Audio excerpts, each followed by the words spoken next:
مرحبا بكم سيدتي أنستي سادتي إلى هذا اللقاء الجديد الآخر من حوارات رمضانية التي يبث على أمواج كشبخيس بوان كوم. أحييكم، أنا مصطفى غنمان، رفقتي زميلي محمد أمين بدوي في الإخراج التقني. ضيفنا لهذه الحلقة سيكون من العيار الثقيل الدكتور الأكاديمي سيدي أحمد قادم، عميد كلية اللغة العربية بمدينة مراكش. مرحبا بك سي أحمد. أهلا وسهلا. مرحبا. طبعا كما يقولون المناسبة شرط. الآن الخطاب الديني في شهر رمضان مناسبة دينية طرح نفسه، لأن هناك علاقة بين بلاغة الخطاب بالخطاب الديني، وباعتبار أن التأويل محاولة لفهم المعاني وأيضا تقديم الدلالات للخطاب. تحدثت أيضا عن تفسير النص القرآني في هذا المجال، وأيضا الاعتبارات أخرى للتلقي ديال المواطنين بخصوص النص الديني في رمضان. أولا أشكركم على هذه الدعوة الكريمة. ثانيا لا يمكن فصل البلاغة عن الحق الديني. نعم. بل يمكن القول إن البلاغة العربية نشأت في حضن الحقل الديني، ولا شك أن القرآن الكريم أثار مجموعة من الأسئلة منذ القديم، وعمل الناس على الإجابة عنها، فكان لازما أن تحضر البلاغة والنحو في فهم اللغة العربية أولا، ثم في فهم هذا المستوى الذي جاء به القرآن الكريم عن طريق هذه اللغة التي ألف الناس أن تكون شعرا وخطابة في مستويات راقية جدا.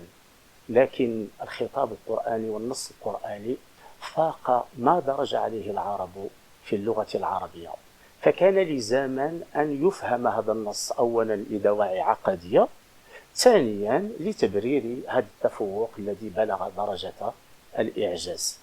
ولا أخفي أن البلاغيين استفادوا كثيرا من المفسرين، بل إن البلاغة العربية الآن توجد في كتب التفسير، لأن الإشكالات المطروحة في ذلك الوقت هو كيف نفهم القرآن، وعندما يتعارض هذا النص القرآني مع ما تعرف لدى العامة أو الخاصة آنذاك، كان ما يسمى بالتأويل، حتى نجد مسوغات عقدية لأمور كلامية. نعم.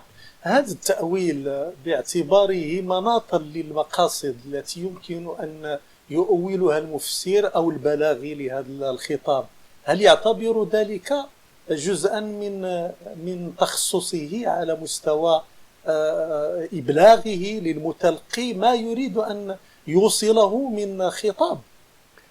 أولا ينبغي أن نميز بين نوعين من التأويل. نعم. هنالك تأويل يكون لأجل فهم النص. نعم. وهنالك تأويل يرتبط بالعقيدة التي يحملها هذا المفسر. نعم. فالتأويل المعتزلي ليس هو التأويل السلفي السني مثلا. نعم. ولكن عندما نتحدث عن التأويل المعنى أن نرجع بالمعنى إلى أصله الأول. القارئ العادي أو الإنسان المتابع يريد أن يفهم هذا النص القرآني لأنه يرتبط بعقيدته ودينه، ولا يمكنه أن يفعل ذلك إلا عن طريق المفسر الذي يؤول الأساليب البلاغية لتيسيرها ولفهم المضامين التي أراد الله سبحانه وتعالى تبليغها إلى الناس، لأن القرآن أولا وأخيرا هو كلام الله الذي من خلاله يبلغ الناس أمور دينه. نعم. هناك حدود فاصلة بين ما هو تأويلي وحجاجي، العلاقة الجامعة فيما بينهما، لأنه الآليات الإقناعية تتكاتف أحيانا ولكنها لا تجد نصا معينا لترسيخ مفهومية هذا التأويل وإبلاغه ببساطة إلى المتلقي. لدينا رصيد مهم في هذا الشأن. نعم. عندما نتحدث عن التأويل لا يمكن أن نقصي الحجاج، وعندما نتحدث عن الحجاج لا يمكن أن نقصي التأويل. وإذا رجعنا مثلا إلى كتاب تأويل مشكل القرآن لابن قتيبة، فقد صرح في مقدمة الكتاب أن السبب الذي دعاه إلى كتابة هذا المؤلف هو الرد على الملحدين، وعندما يتحدث عن الرد على الملحدين معناه أنه يسعى إلى دحض أدلتهم وتقديم أدلة أخرى، وبالتالي فهو في خضم الحجاج لأنه يسعى إلى الغلبة بالحجاج ويقدم أدلة أخرى. وكما تعلمون فالحجاج من معانيه الغلبة بالحجاج. عندما تدعي شيئا ينبغي أن تقدم أدلة على صحة ما تقول. نعم، إذن هناك علاقات حجاجية أكيد، على اعتبار أنه التوجيه الحجاجي يقدم نتائج ملزمة لنا كمنتمين إلى عقيدة ما ومكرسين جهودنا لتبيان مقاصد هذه الشريعة، فلا يمكن أن نحايد هذا التوجه الحجاجي إلى ما دونه كي لا يمكن أن نصل إلى تعقيدات تأويلية أخرى. نعم، عندما نتكلم عن الحجاج سي مصطفى نعم. نتكلم عن الاختلاف في الرأي. والحجاج عادة يكون في المحتمل. نعم. وليس في اليقينيات، لأن اليقينيات تكون نتائجها قطعية وضرورية ولا يمكن الاعتراض عليها. نعم. ولكن في مجال الفكر الإنساني هنالك اختلاف في الرأي، وهنالك تكاتف للمحتملات من أجل ترجيح كفة رأي عن رأي آخر. نعم. ولذلك في الحجاج يبنى على الأخذ والرد وليس على الإلزام. يمكن أن نتحدث عن الإلزام عندما تكون الحجة قاطعة لا يمكن دحضها، فيفحم الخصم أساسا في حقل المناظرات التي يكون السعي من ورائها ليس هو الإقناع وإنما الغلبة والإفحام. نعم. نعم.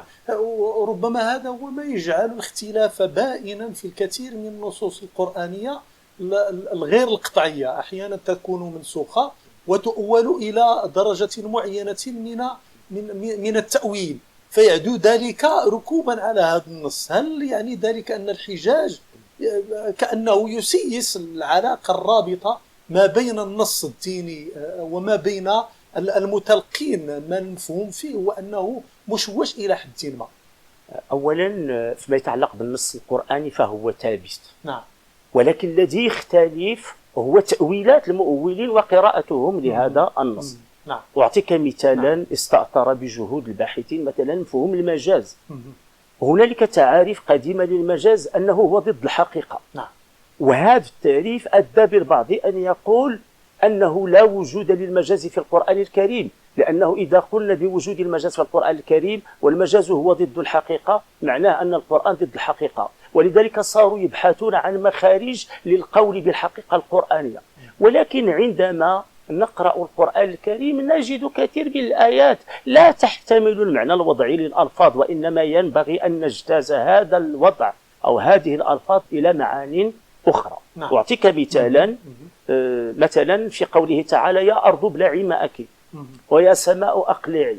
هذه الآية تسمى الآية النوحية، وأثارت كثيرا من الجدل بين المفسرين أنفسهم.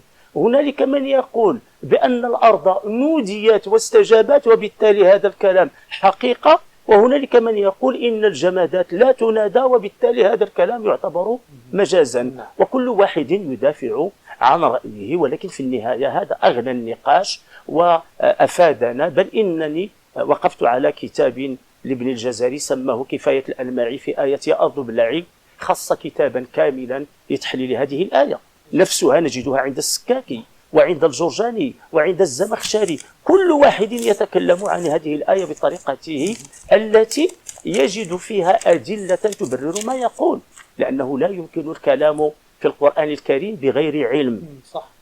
بعضهم قال مثلا أن الأرض استجابت وفي قوله تعالى ابلعي ولم يقل اشربي دليل بأنه عليها أن تشرب ذلك الماء إلى داخلها، ولكن تلك الكاف ماءك معناه أن اشربي فقط الماء الذي نبع منك وليس الماء الذي هطل من السماء، ولو أن الماء امتزج مع ماء السماء. نعم. وبعضهم قال إنه في قوله يا أرض ولم يقل يا أرضي تحقير للأرض، لأن الله في موقع الجبروت وما ترونه أنتم من فيضانات في موج كالجبال لا يساوي شيئا أمام عظمة الله، ولذلك قال ماءك ولم يقل مياهك.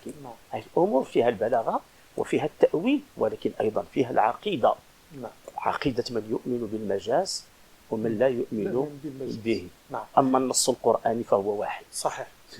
إذا ما طبقنا سيدي أحمد نظرية الحجاج على حيز من القصص القرآني مثلا كما ذكرت من أجل معرفة أصول الحجاز، أساليب اللغوية التي طرحت وأتيت على ذكر بعض أمثلتها، يتوارى أحيانا ذلك المنطق الجامع بين لغة الخطاب وتعقد الحجاج، عملية الحجازية بين جميع أطرافها، المخاطب، المتلقي، العملية المطروحة، مقام الخطاب إلى غير ذلك. هل هذا الأمر الآن هل هو يعنينا الآن فيما يعني الخطاب الديني بطريقته التي ينبهنا إليها الفقيه في الجامع، في خطبة الجمعة، في مقام ديني، في محاضرة، ولكن أيضا في حالة بيداغوجية في المدرسة في درس بسيط وسهل، على اعتبار أنه دائما هذه المقومات تطرح على مجموعها وعلى شموليتها لأنها تعتبر منحا واحدا في صرف هذا المقام. عندما نتكلم عن الحجاج فإننا نتكلم عن سمة تطبع اللغة الإنسانية بصفة عامة، ومنها أمور يتم الإفصاح عنها ومنها أمور مضمرة. لا يمكن فصل القصص القرآني عن هذا التوجه، لأن هنالك حوار بين الأنبياء وأقوامهم، وكثير من الأمور ذكرها الله سبحانه وتعالى بهذا الاسم وسماها حجاجا حتى وإن كان حجاجا بالباطل. ألم تر إلى الذي حاج إبراهيم في ربه أن أتاه الملك، فسمى الذي حاج إبراهيم وهو على باطل سمى ما قام به حجاجا. حاج إبراهيم قال ربي يحيي ويميت، قال أنا أحيي وأميت، قال إن الله يأتي بالشمس من المشرق فأتي بها من المغرب. نفهم من هذا الكلام أن الحوار والحجاج مع كل أصناف البشر ينبغي أن يكون مبنيا على الحوار وعلى الأخذ والعطاء، وبالتالي هذه وسائل الحوار تفيدنا في ترسيخ أولا مبادئ الحوار في عقول الناشئة، وأن الاختلاف في الرأي لا يفسد للود قضية، وأن أي رأي تريد أن تدافع عنه ينبغي أن يكون لديك ما يفيد من الأدلة البينة على من ادعى. ضروري أن تقدم بينة حتى في تواصلك العادي، وكل حياد عن الحوار إلى الصراخ أو العنف فهو مغالطة وليس حجاجا. نعم، طبعا يطرح الآن الخطاب الديني في علاقته بالأشكال الجديدة للخطابات التواصلية والإيصالية والمعلوماتية الكبرى التي أخذت مناحي عولمية شاسعة.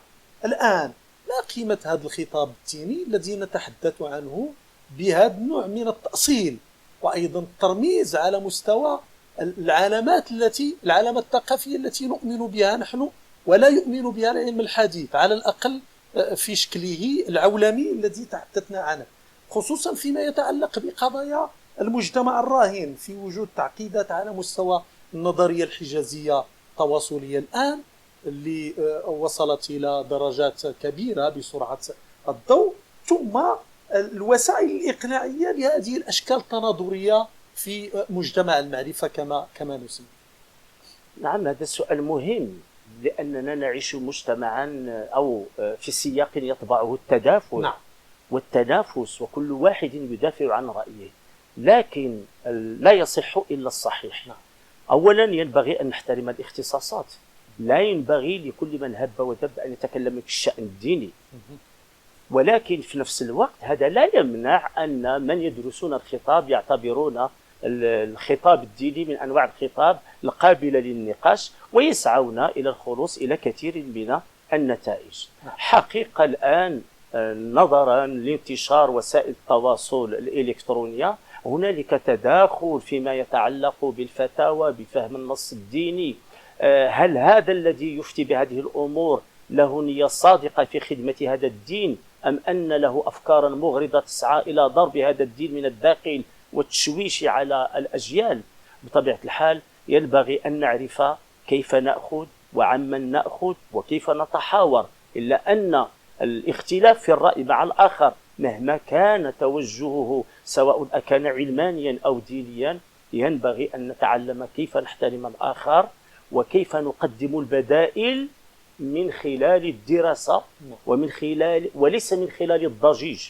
لأن الضجيج لم يخلد اسما في التاريخ، وإن من تم تخليدهم الآن هم من ألفوا وتركوا لنا كتبا. وهذا يعني المسألة أتوجه بها حتى إلى أصحاب المجال الواحد الذين يتصارعون الآن البلاغة. هنالك صراع فيما يتعلق بالقديم والجديد، أصبحنا نعيشه كما لو أننا ضمن ما كان يسمى بنظرية القدماء أو القدماء المحدثين. أقول أنا لدي تصور خاص في المسألة. من يشتغل بالقديم ويعتمده في التأويل فله ذلك شريطة أن يؤلف ما يفيد. ومن يشتغل بالحديث فله ذلك شريطة أن يؤلف ما يفيد، فإن البلاغة تسعنا جميعا كما أن الوطن يسعنا جميعا. الاختلاف في الرأي سنة، والدفاع عن الرأي أيضا ينبغي أن يكون مبنيا على أصول تخدم المجتمع والمعرفة ولا تدفع إلى الكراهية وإلى التدافع غير المجتمع. هناك تدخلات سي أحمد بخصوص كل ما هو ديني هو سياسي، أو كل ما هو بلاغي يدخل في نطاق السياسي. نماذج تاريخية مهمة جدا كانت أنموذجا غير حصري في هذه المنطقة التي نتحدث عنها، كليلة ودمنة ببلاغتها الكبيرة وعظم شأنها عند البلاغيين تعتبر إحدى أهم الركائز في سياسة تدبير القول، أو في سياسة تدبير القول البلاغي أو الخطاب البلاغي. لماذا انحازت السياسة إلى التقوقع خارج الخطابات البلاغية الإقناعية، واندغمت في أسلوبية شعبوية جديدة تكرس الدونية البلاغية والدونية الخطابية الحجاجية الإقناعية؟ ولماذا الآن نحن بإزاء سؤال حصري حول مدى تماهينا مع هذا النموذج ديال التفاهة في زمن تقلصت فيه البلاغة بشكل كبير؟ هذا إشكال كبير، بحيث ينبغي أن نميز بين سلطة القول والتصنف بالقول. وهذا القول لاذ به الفلاسفة اليونان منذ القديم، لأنك عندما تمارس الشعبوية فإنك تنغمس شئت أم أبيت في المغاربة. لأن ما معنى الشعبوية؟ أن تمارس نوع من أنواع التضليل في ممارسة التواصل مع الآخر من خلال تعميق أشكال تريدها أن تهيمن على الأشكال الأخرى. الحديث عن السياسة لا ينفك عن الحجاج، لأن أي سياسي له برنامج وله خطاب سياسي يسعى أولا وأخيرا إلى الترويج له وإلى استقطاب أصوات الناخبين. وعندما نقول الاستقطاب معناه أنك تدعو بخطابك إلى جعل الناس ينصاعون لمقتضى ما تقوله وتدفعهم إلى التصويت لبرنامجك الانتخابي. لكن المشكل الآن هو مشكل المصداقية والمعقولية. لا ينبغي أن تستغل الضغط الانتخابي للعب على العواطف، ثم بعد ذلك يكون لديك برنامج خاص ليس هو ما تعلنه في الناس. المسألة الآن لا ترجع إلى البلاغة، ولكن ترجع إلى من يستغلون البلاغة في التضليل. ينبغي أن نرجع إلى طرائق الإقناع المعقولة التي تراعي السياق والمقام الخطابي للقول، ولكن أيضا تعرف حدود وإمكانيات من يتكلم. وهذه الأمور تتعلق بأخلاق الخطيب أو ما يسميه الفلاسفة اليونان الإيثوس، ولكن أيضا تكون لها دراية بنوازع المتلقي أو ما يسمى بالأهواء أو الباثوس عندما نتحدث عن علاقة القول بالآخر.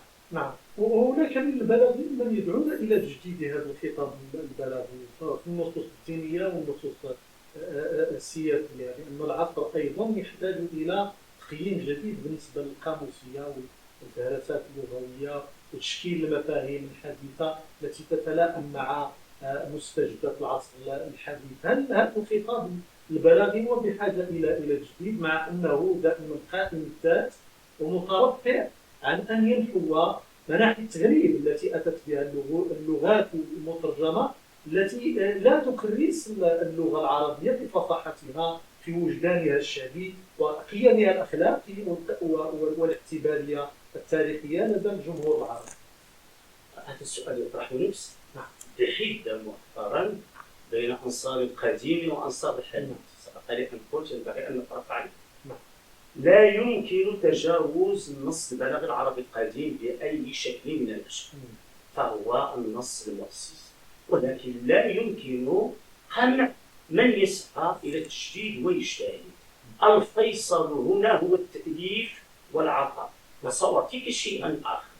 أغلب من حصلوا الجوائز الآن في العالم العربي في حق البلاغة كتبوا في البلاغة الجديدة وفي الحجاج وفي البلاغة العامة، وهذه المصطلحات التي اختاروها وساروا عليها وجعلوا منها مشاريع لا تضيق على أحد. إذا العبرة بالكتابة وليس بالضجيج كما قلت قبل قليل. كل واحد له الحق أن يدافع عن فكره، إما أن ينفتح عن الغرب وأنا مع هذا التيار، وينبغي أن ننفتح وأن نقرأ خالد كرمان وغيره من البلاغيين. مؤخرا ترجم محمد الوالي كتابا رائعا جدا في هذا المجال ولقي يعني انتشارا واسعا، بحيث انه لا يمكن ان نلغي بقلم هؤلاء الذين كرسوا مشاريعهم ووقتهم لخدمه البلاغه الجديده. لكن لا يمكن القفز على البلاغه القديمه، وكما قلت قبل قليل البلاغه تسعنا جميعا. نعم. سؤال اخير سيدي احمد، هو ان المثقفين البلاغيين على وجه الخصوص يتهمون بخروجهم عن جادة المجتمع وتواريهم عن الأنظار، بل إنهم أيضا يكرسون الكرسي الفارغ في مجتمع عامر ومدلهم بالكثير من إشكالات العصر الحديث، فهم لا يستطيعون أن يعبروا ببلاغتهم وبإقناعيتهم المتوافرة وأيضا المتشكلة بفعل الزمن والصيرورة بهكذا خلاصات غير قادرة على أن تكون مطار استلهام بالنسبة إليهم، فهم أيضا يعتبرون إلى حد ما من خوارج العصر كما يصفونهم، وأيضا يؤتتون مرحلة مهمة من الغياب القسري أو الاعتباري على حد قولهم.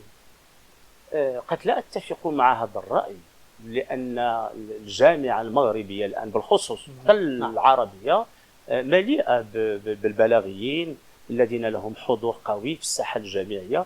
ربما ما سميته تواريا عن الأنظار لا يبرره أو ما نراه من مؤلفات إن شاء الله مع الكتابة على الأبواب، وسترى أن البلاغة تستأثر بنصيب وافر في التأليف. ثم أنا أعرف أغلب الأساتذة وقد درسوا لي هنا في مراكش عادة ما يكرسون جهودهم للتكوين داخل الجامعة، حقيقة لا يبحثون عن الأضواء، ولكن بصمتهم موجودة في الساحة الثقافية والجامعية وفي التأليف، لأنني دائما أنا أصر على التأليف وليس على الضجيج. هؤلاء يكتبون ويقرؤون، يحللون الخطابات، منهم من انفتح الآن على الخطاب السياسي والخطاب الديني وما أثير مؤخرا حول مدونات الأسرة. قرأنا لبلاغيين كبار من المغرب آراءهم، وبطبيعة الحال يناقشون أهل الدين في هذا الأمر من جوانب تأويلية متعددة، وبالتالي فإن حضورهم موجود، وأعتقد أنه لا يقتصر فقط على الجامعة وإنما يمتد إلى خارجها. وبطبيعة الحال لم أسمع قط أن بلاغيا رفض دعوة وجهت إليه للإدلاء برأيه في موضوع معين. نعم، أشكرك جزيل الشكر أستاذنا العزيز الدكتور أحمد قديم عميد كلية اللغة العربية، شكرا لك.